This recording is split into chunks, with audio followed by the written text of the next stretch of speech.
the Rules Committee is recognized for questions. Thank you, Mr. Chairman. And I just have to say, the chairman of the Budget Committee, ranking member of the Budget Committee, I appreciate the thoughtfulness with which you've approached this. The hearing on the fiscal State of the Union, where Mr. Zandy, in fact, was a witness, I thought was very well thought out, very well presented. And even Mr. Zandy, at the end of it, I think his comment to Politico was he couldn't believe how thoughtful the whole exchange was. So please let me just, for people who don't think this has been approached in a thoughtful way, certainly the work that's been done at the Budget Committee, I think, has been extremely thorough and thoughtful. And Mr. Arrington, I'll just say your admonition to us about what is down the road if we don't fix some of these problems is very real. I think you used the words, a weaker America with a lower standard of living.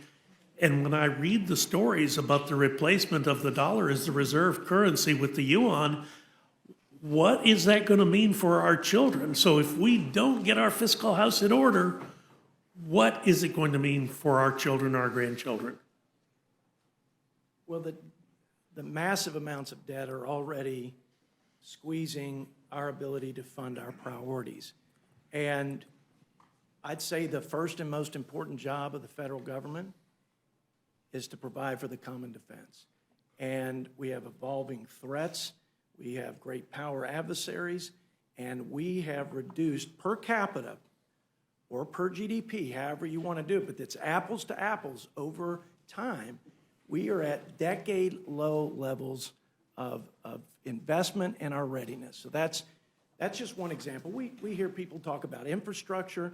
You could talk about the safety net insolvency for seniors, the food supply chain and a farm bill. Everything is getting squeezed because of our rising deficits, debt, and especially the interest. In addition to that, the debt is starting to crowd out private capital. And so we're losing the opportunity to have growth momentum to come out of this recession, and maybe a sustained recession. And then you've got the ultimate crisis, which is what you just mentioned, a crisis in confidence in our institutions, in our monetary and fiscal policy, and in our currency. And we're already seeing it. We're already seeing nations park their reserves in other forms of currency, not in treasuries. We just saw a trade, an energy trade between China and another country conducted in the yuan, which was a break from about 20 years of tradition. So if the dollar as the global reserve currency is undermined, and we cannot borrow the $1.5 trillion in annual deficit today, $3 trillion in 10 years, how are we going to fund these programs that everybody's talking about that they've listed out as somehow is in the list of cuts that are being presented, which is not true? How are we going to pay for senior safety nets and make Social Security and Medicare solvent? How are we going to have anti-poverty programs when we can't borrow at a trillions upon trillions clip? How will we fight the next war if we have to? Because of, God help us, something that China does vis-a-vis Taiwan or another adversarial threat. How do we fund that? What if another COVID strikes? How do we fund that? At some point, the day of reckoning comes, and it will undo this republic, my friend, Mr. Burgess.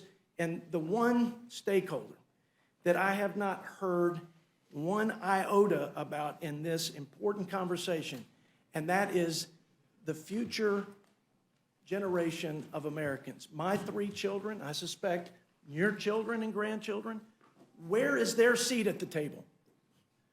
Where do they get to look at the list of these programs that you're saying are so critical, mission critical, like $8 billion for low carbon buses and ferries. I mean, tell me where my children are at the table to say, wait a minute, that's not a common defense. That's not the general welfare of the public. That's not securing my liberties. And you could go down this list. Good sir, there are tremendous amounts of waste. There are tremendous amounts of inefficiencies and duplication on the discretionary side. I agree, though, with my colleague. The big driver long-term is the mandatory side, and we all ought to get very serious about that. By the way, those things are also expressed in our debt ceiling legislation. Just enforcing the intent of the Bill Clinton signed welfare to work is one example of mandatory reform. That's what people expected when they passed the law. That's what President Clinton, I assume, expected when he signed it. And that's what 80% of, I believe, Americans across the country expect. And all we're doing is trying to follow through on that.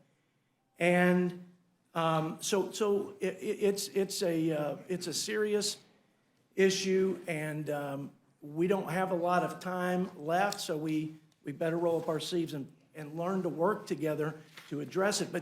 But you can't do that if my colleagues aren't at the table. If they refuse to talk about this or negotiate because they don't want to negotiate around the debt limit, which, by the way, is the process for checks on debt and its implications on the financial health of our country. Sure. So it seems reasonable to me. It does to me as well. And you mentioned mandatory spending.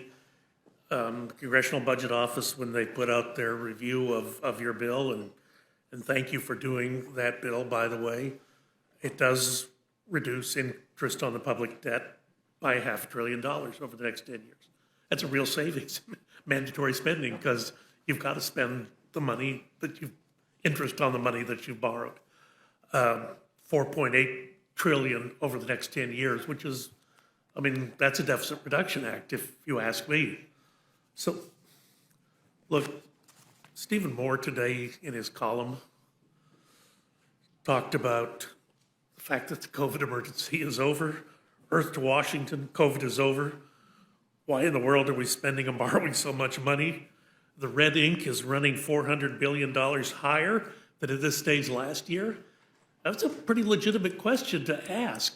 If COVID is over, why is our deficit spending actually higher this year than last year? And either the chairman of Ways and Means or the chairman of the Budget Committee, if you have a thought on that, I'd appreciate hearing it. I think my colleague and chairman of the Ways and Means Committee, my committee, said that it starts with $10 trillion in 2 years of spending, $6 trillion of which was added to the national debt. It also makes sense. We spent a lot of money through this pandemic, some of which was necessary, much of which was not necessary. But we're coming out of it, and we're way over what CBO pre-COVID predicted we'd be at. We're over where the Obama budget projected we'd be.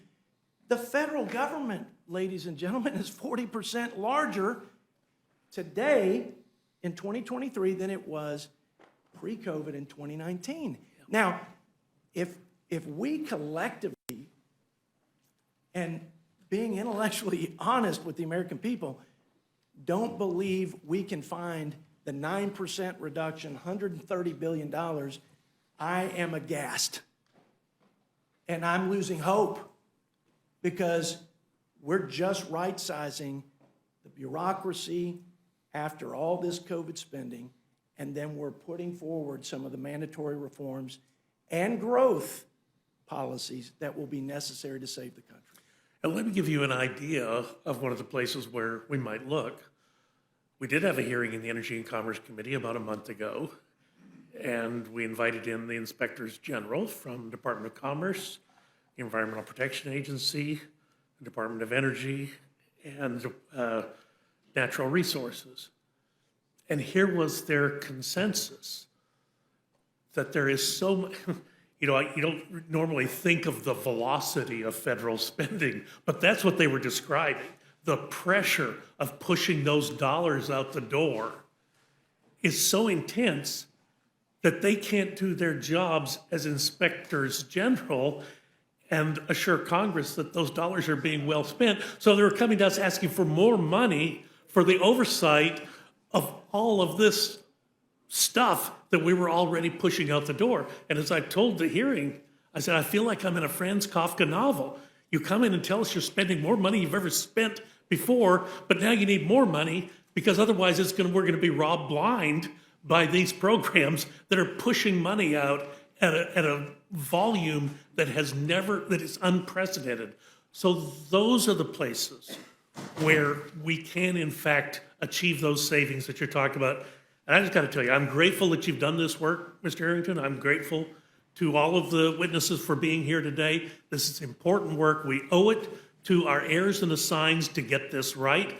So I appreciate everyone's, yes, Rosa DeLauro, I'll be happy to Thank you so yield to much. you. I really appreciate what you've said. But in terms of looking at the bill and rescinding the tens of billions from COVID relief funds, including funding being used to prevent the next pandemic. This is, and this is, I'm just not making this up. It's $2 billion from veterans programs. It would put their health care in jeopardy. You mentioned Reclaiming my time, then, I would prefer that we take those dollars back from those special interest groups that Mr. Smith articulated and reappropriate those. And that's what we do in the appropriations process. So I'm grateful you're there to do that. Well, it's $169 million. It would take back $169 million oversight funding from those inspectors general that you were just talking about, the GAO and the Pandemic Response Accountability Committee. Yeah, they say they can't do their jobs with the dollars they've got. They need more money because we're spending so fast. I'm sorry, Mr. Arrington, you had Burgess, if there was such concern about those dollars from COVID, the ARPA flowing to these groups of people, then why use COVID relief to fund the bailout of union pensions? That was in there to the tune of $100 billion, not million, $100 billion. How about not paying schools, if I may? Sure. How about not paying schools who didn't open their doors COVID assistance? How about not giving stimulus checks to people who were not economically harmed? Listen, too little of that COVID relief actually went to COVID relief. And you're going to pick one group that got millions of dollars, but you're going to fail to discuss the hundreds of billions of dollars that went to things completely irrelevant to COVID and to our recovery. But I don't know that cutting over $1 billion for the Native American tribal programs with regard to their behavioral health visits, medical center, vaccines. I mean, yeah, but what this bill doesn't do, I'm with you. What this bill doesn't do is discern between what is a positive, good thing to do and remove what isn't. It makes a general blanket statement. Well, reclaiming my time. That's why we have an appropriations committee. Mr. Chairman, in the interest of time, I'll yield back. Thank you, gentlemen. The gentlelady from Pennsylvania is recognized for